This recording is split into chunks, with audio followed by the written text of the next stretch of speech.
Brzesko Jewish.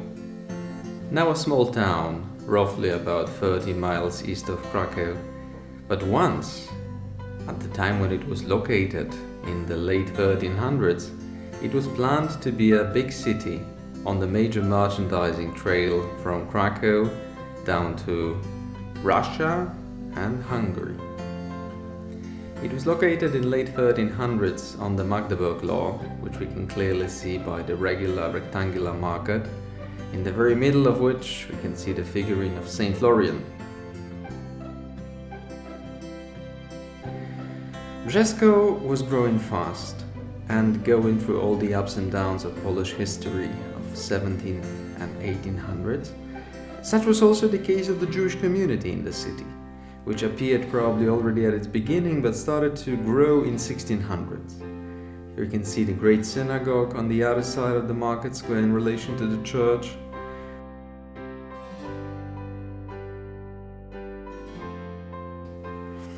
The community was growing fast, particularly in 1800s. At the end of 1800s, for close to 12 years, there was a Jewish mayor, Henoch Klapholz. A little bit later, in 1910, his daughter-in-law, Julia Klapholz, was the founding mother of a gymnasium in Brzesko.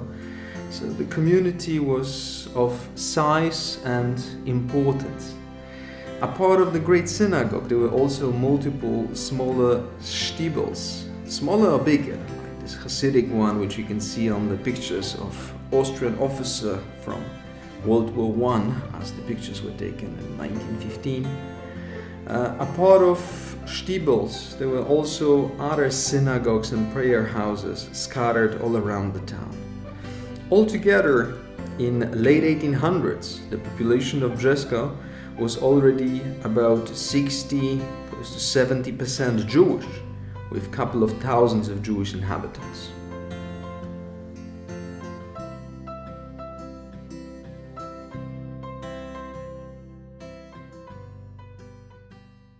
We are in Brzesko today.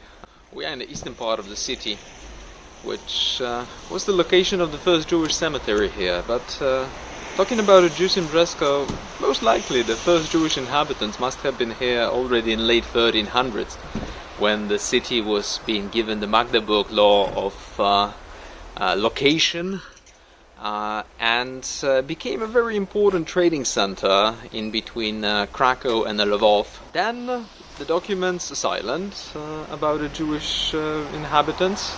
Definitely there was a very large influx of Jews into Brzesko after 1605, when the large Jewish community of Bochnia, roughly 10 miles west of here, was expelled, and most likely the Jews of Bochnia have moved to Brzesko as well. A couple of hundreds of years later, which means at the turn of 18 and 1900s, Brzesko is already inhabited by about 60% of Jewish population. And yes, we are at the site of the first Jewish cemetery. It was a semicircular space on the eastern edge of the city. There's very little left of it. Today there is only this little piece of a retaining wall, which you can barely see here sticking from the ground. A couple of years ago, the city council decided to put a little memorial commemorating the site as the first Jewish cemetery. Brzesko, just before World War II, had a population of about 2,000 of Jewish inhabitants, and most of them did not survive the Holocaust.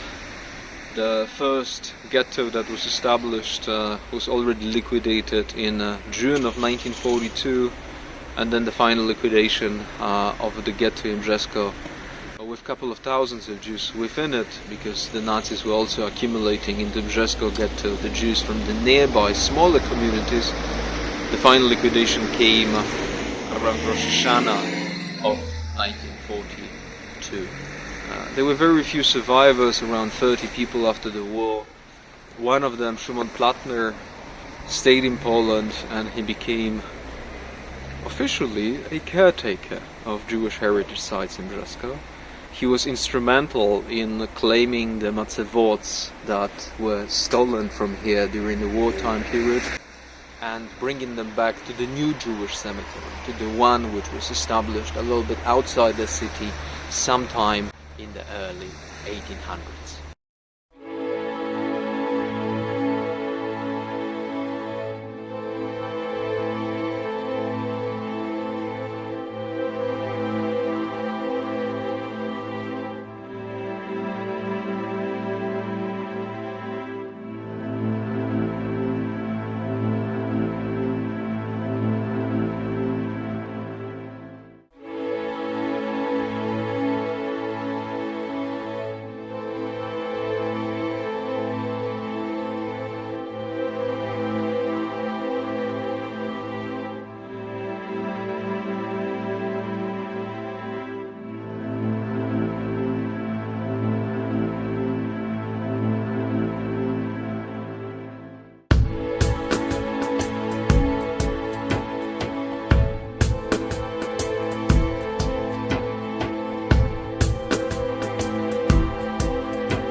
This is the second Jewish cemetery in Brzesko. The first one, it's difficult to say when exactly it was established, probably around second half of the 17th century. There are no physical traces of presence of the first cemetery in the city, although it is still there, but there are no matzevot left. About this cemetery, it's difficult to say when exactly it was established. The oldest matzevah which was found here, it is from 1826. So at least in 1826, definitely it was here. Originally, it was much smaller than it is now. I have a map from 1847, which shows that basically, I don't know, it was perhaps 1/6 of its current square. And right now, we're standing more or less in the oldest part.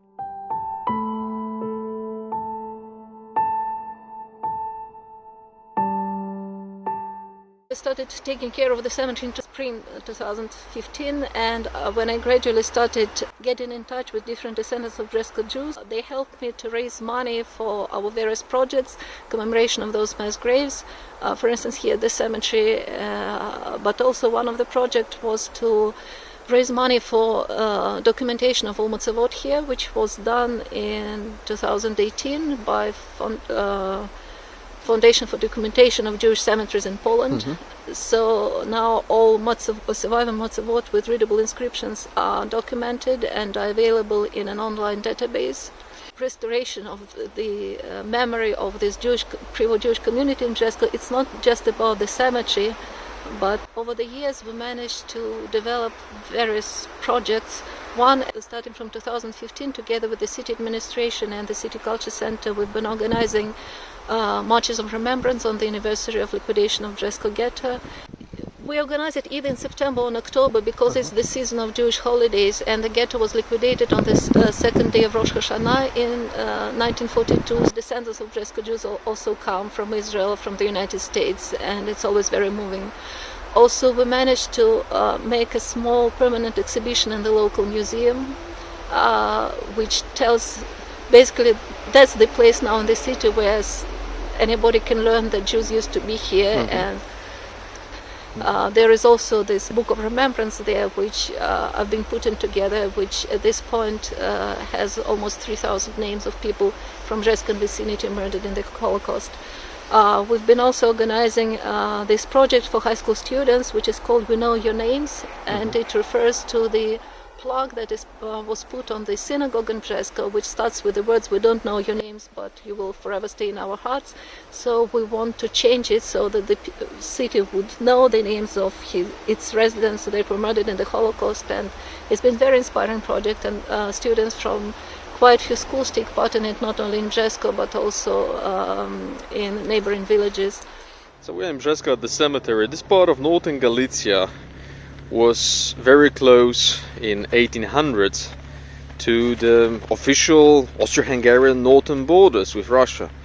So it's very close from here to the Uszwica River, which was the border in between early 1800s into World War I.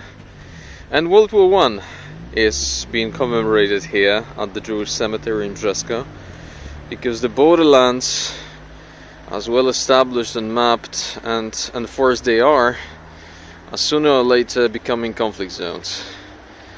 And such was the case of northern Galicia. It became one of the most severe fighting area of World War I, especially in the year of 1914, and then May of 1915, one of the largest operations of World War I, the so-called Gorlice operation, which claimed lives of tens of thousands of Austro-Hungarian soldiers as well as Russian soldiers. The Austro-Hungarian army, within its structures, had a whole administrative unit which was taking care of burial of soldiers in the battlefields, arranging of monuments and designing those during the war.